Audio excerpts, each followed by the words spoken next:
प्रेम ग्रंथ की इस पहली श्रृंखला में हम माता सती और भगवान शिव के प्रेम का व्याख्यान करेंगे। प्रेम का इम्तिहान आसान नहीं, प्यार सिर्फ पाने का नाम नहीं। मुद्दतें बीत जाती हैं किसी के इंतज़ार में, ये सिर्फ पल दो पल का काम नहीं। प्रेम सिर्फ पाने का नाम नहीं। माता पार्वती नित्य अपनी जिज्ञासाओं को पति शिव के सामने रखती हैं और वो उसका जवाब देते हैं। एक दिन माता पार्वती ने शिवजी से पूछा, प्रेम क्या है?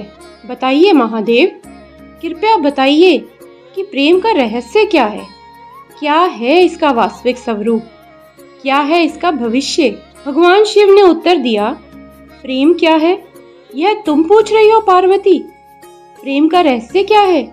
प्रेम का स्वरूप क्या है? ये तुमसे बेहतर कौन जानता है?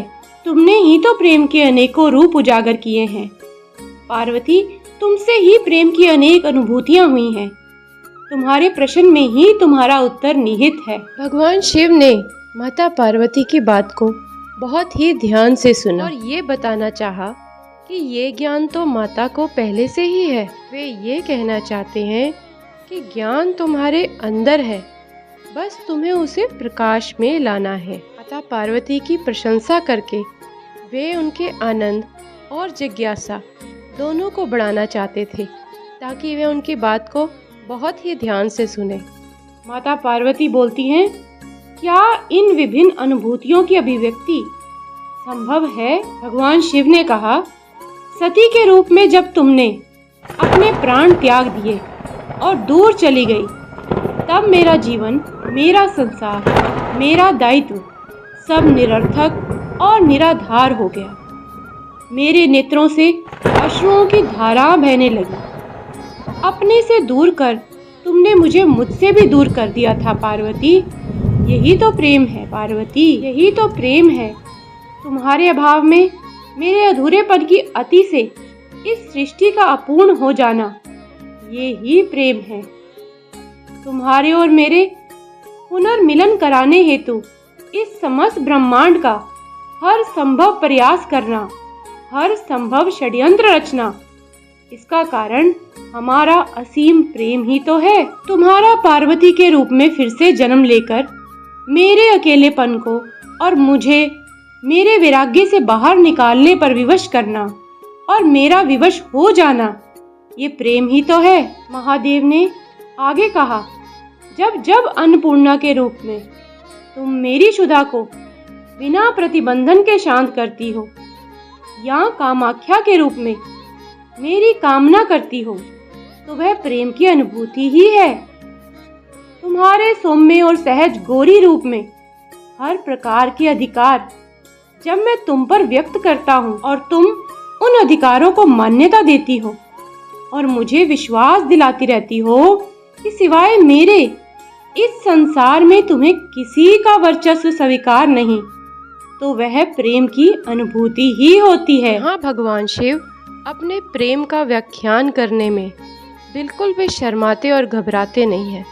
वह अपनी प्रियसी, अपनी पत्नी को, अपनी भार्या को इस बात का विश्वास दिला रहे हैं कि मैं तुम्हारे बिना कुछ भी नहीं हूँ। जिस तरह से तुम मुझ पर अपना सर्वस्व अर्पण करके पूरे प्रेम से मेरा ध्यान करते हुए मेरे लिए भोजन बनाती हो, वह मुझे शांत करता है। घर के भोजन में अगर शांति ना हो, प्रेम ना हो, तो वह घर घर नहीं रहता। प्रेम से बना भोजन अमृत तुल्य है।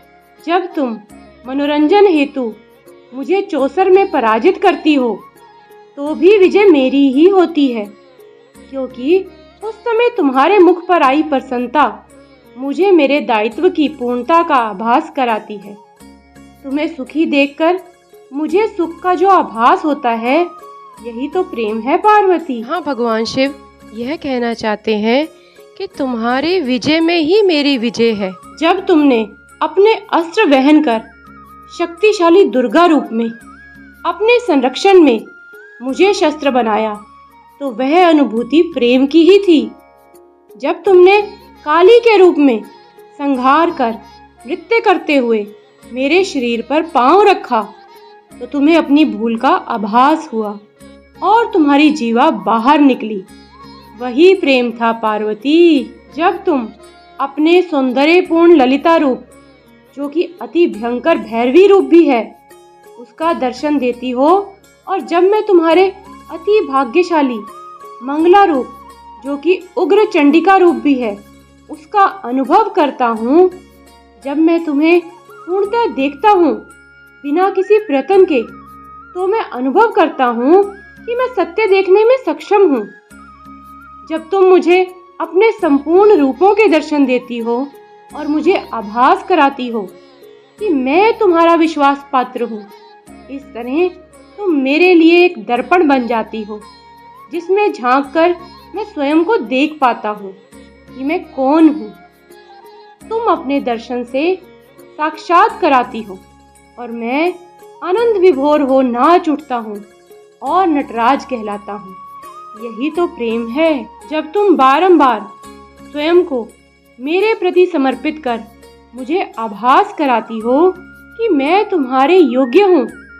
जब तुमने मेरी वास्तविकता को प्रतिबिंबित कर मेरे दर्पण के रूप को धारण कर लिया, वही तो प्रेम था पार्वती। प्रेम, त्याग, एक दूसरे की परवाह, विश्वास और एक दूसरे का जीवन भर साथ निभाना, ऐसी जिम्मेदारियां वैवाहिक जीवन का हिस्सा होती हैं। और एक दूसरे के परिवार के प्रति मान सम्मान, थोड़े बहुत सुलह समझौते, विश्वास हो तो वैवाहिक जीवन सुखी हो जाता है।